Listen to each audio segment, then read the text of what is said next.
सभी लोगों को प्रणाम। जय श्री राम। आज मैं रामायण में आगे की कथा आप लोगों के सामने रखूंगी, जिसमें अब राम जी लंका में पहुंचने के बाद अपनी रणनीति तैयार करते हैं। तो श्री राम जी की जय, लक्ष्मण जी की जय, कपिपति सुग्रीव की जय कहकर महाबलवान वानर और रीछ गरजने लगे। लंका में हल्ला मच गया। जब अत्यंत अहंकारी रावण ने सुना तो बोला, इन बानरों की ठिठाई तो देखो। यह कह वह हंसा और अपनी सेना बुलाई। बानर काल के भेजे यहाँ आए हैं और मेरे राक्षस भी भूखे हैं। ऐसा कहकर मूर्ख रावण अट्टहास करके हंसा कि ब्रह्मा ने घर बैठे ही भोजन भेज दिया। हे वीरो, चारों दिशाओं में तुम जाओ, पकड़ पकड़ कर सब रीछ बानरों को खाओ। हे पार्वती, रावण को ऐसा अभिमान था कि जैसा कि उल्टे सोने वाली टिटहरी तो को होता है। तब राक्षस आज्ञा मानकर हाथों में सुंदर गोफन, सांगी, वर्छा, मुगदर, मूसल, त्रिशूल, तलवार, फरसा और पर्वत की शिला लेकर चले। जैसे लाल रंग के पत्थरों को देखकर मांसाहारी मूर्ख पक्षी उड़ दौड़ते हैं, चोंच टूटने का दुख उन्हें नहीं सोच पड़ता, इसी प्रकार मूर्ख राक्षस दौड़े। नाना प्रकार के हथियार और धनुष बाण लिए करोड़ों उत्तम वीर व रणधीर राक्षस लंका के कंगूरों पर चढ़ गए।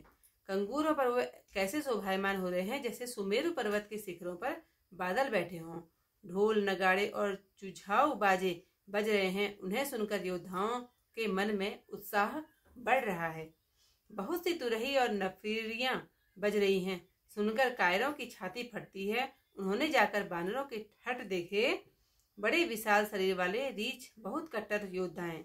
रीछ बानर दौड़ते हुए विकट घाटियों को नहीं गिनते। वे पहाड़ों को फोड़कर मार्ग बना लेते हैं। करोड़ों वीर दांत कटकटाते और गरजते हैं, दांतों से ओंठ काटकर ललकारते हैं। उधर रावण की व इधर श्री राम जी की दुहाई दी जा रही है। जय जयकार करके दोनों ओर से लड़ाई होने लगी। राक्षस लोग ऊपर से पहाड़ फेंकते और बानर उन्हें पकड़कर फिर राक्षसों पर फेंकते हैं। पहाड़ों के टुकड़ों को लेकर बानर और रीछ गढ़ के ऊपर फेंकते हैं। वे झपट कर राक्षसों को पांव पकड़कर भूमि पर पकड़कर भाग जाते हैं, फिर ललकारते हैं।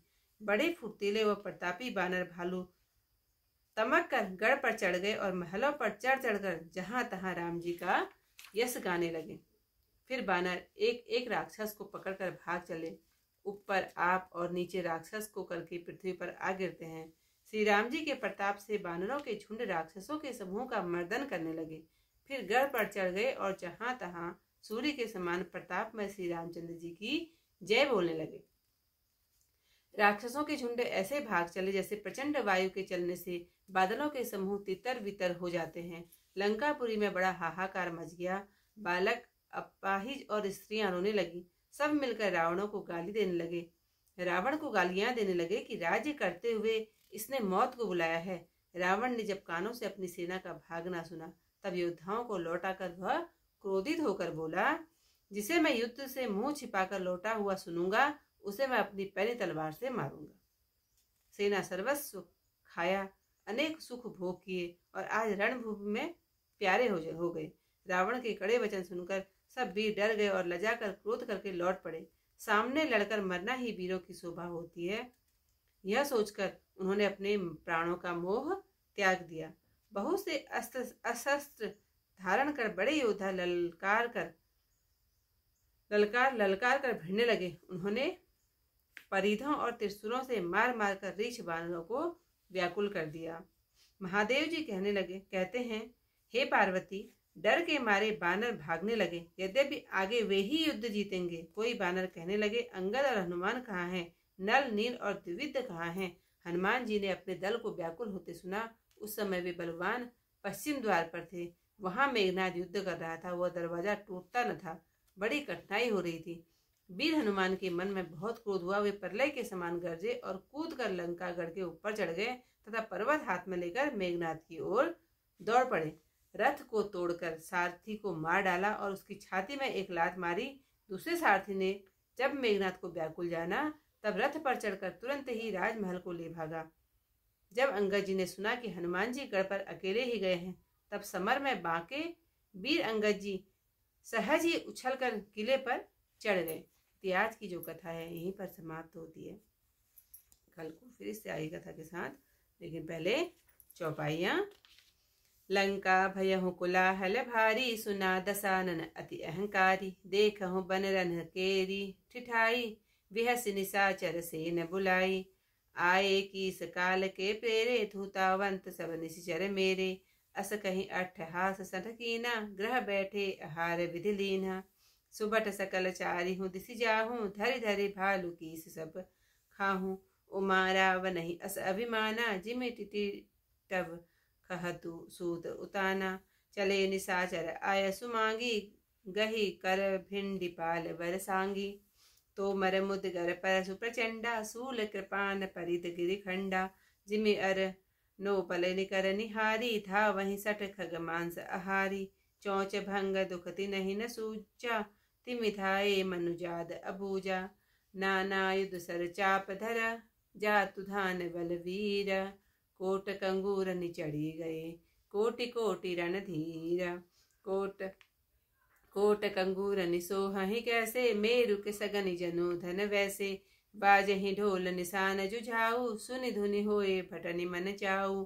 बाजहि फेरि न फिरि अपारा, सुनि कादर उर जाहि दरारा। देख न जाय कपिन कै ठठा, अति विशाल तनु भाल सुभटा। था वही गनहि न अवघट घाटा, पर्वत फोरि करहि गही बाटा। कट कटाहि कोटिन भट गर्जहि, दसन ओट काटहि अति तर्जहि। उतरावन इतराम दुहाई, जयति जयति जय परी लड़ाई। निश्चर शिखर समूह ठठावहि, कूद धरहि कपि फेरि चलावहि। धरि कुधर खंड प्रचंड, मरकट भालु गढ़ पर डारहि। झपटहि चरण गहि पटहि, महि भजि चलत बहुरि पचारहि। अति तरल तरुण प्रताप तरपहि, तमकि गढ़ चढ़ि गए।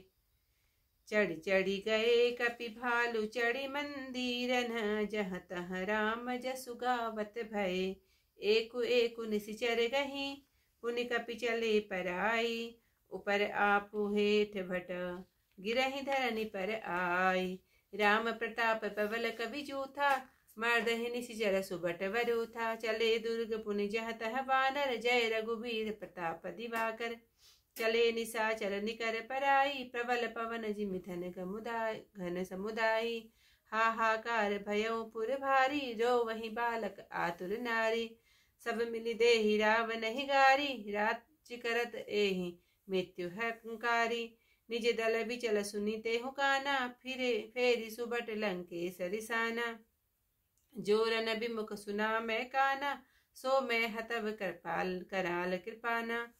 सुर वसु खाए भोग करि नाना, समर भूमि भय वल्लभ प्राणा। उर्ग वचन सुनि सकल डेराने, चले क्रोध करि सुबट लजाने। सनमुख मरन वीर कै शोभा, तब तिन्ह तजा प्राण कर लोभा।